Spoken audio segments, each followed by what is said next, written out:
Assalamu alaikum my dear students. Once again I am here Brira Khalil with the new lecture of English. I hope so you all are fine and enjoying a good time with your family. Yes dear students, are you ready for the new topic?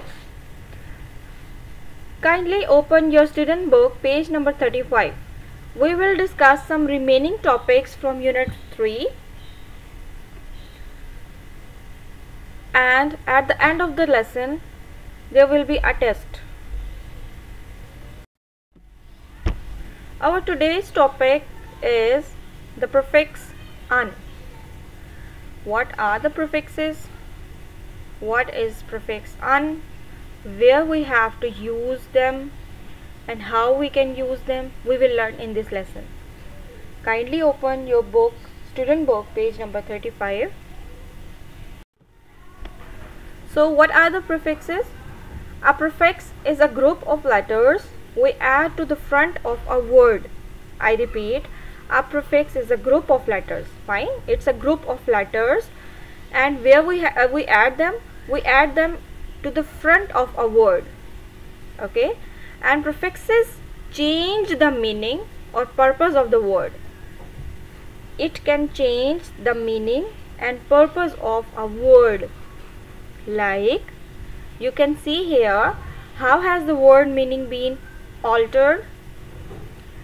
We have a word kind, you can see here, and we have added prefix "un" with that word. Now what we have found? We have found a new word, and that is unkind. What do you think? These both words have same meanings, kind and unkind? No, they have opposite meanings. As I have already told you that prefixes change the meaning or the purpose of the word. So if we add "un" prefix with a word like kind, it will change the meaning of the word and it will change into unkind.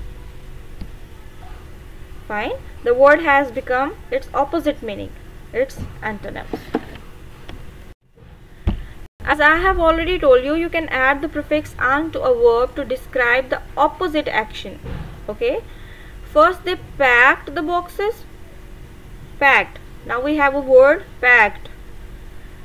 Then they unpacked the boxes.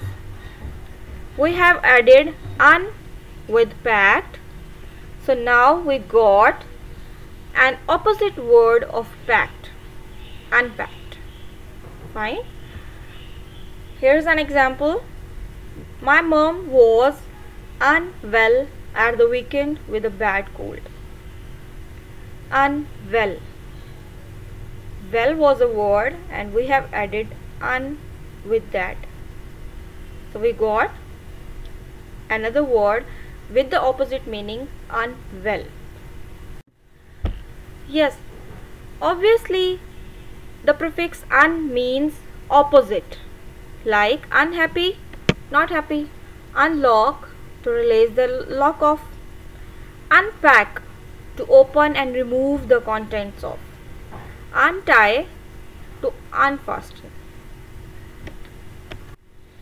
You have to add the prefix "un" to these root words. What are the root words? Main words. The words are finished, fit, pack, load, well, do. Now what you have to do? You have to add a prefix with them. Finished, unfinished, fit, unfit, pack, unpack, load, unload, well, unwell, do, undo. Fine. Finished was a word with us and unfinished is the opposite. So we can add prefix "un" to make an opposite. Now here are some more examples. You have to add the prefix "un" to these words to make the new ones. The words are dress, equal, fair, fit.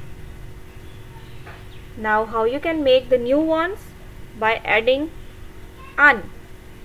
Undress, it has opposite meaning of dress. Equal, unequal. It has the opposite meaning of equal. Fair, unfair. Fit, unfit.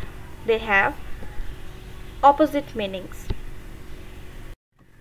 What other words can you think of that begin with the prefix an? I hope so. Now you can more words with the prefix an. Can you? Okay, I will tell you some more examples like unload, unroll, unpaid, unlucky, unreal, unscrew, unlike. Now it's your turn to make some more words. Make some more words. Very good. Another topic of today's lesson is but. It's a part of speech, and we can describe how two things are different in one sentence. Fine. If we want to describe two different ideas in one sentence, we differentiate them by using but. We use the word but to separate the things. We use the word but to separate the things. Like, here is an example. In Korea, people often eat rice, but in Germany, people often eat potatoes. The first part of the sentence is totally opposite than the second part of the sentence. And but is separating these both parts of the sentence.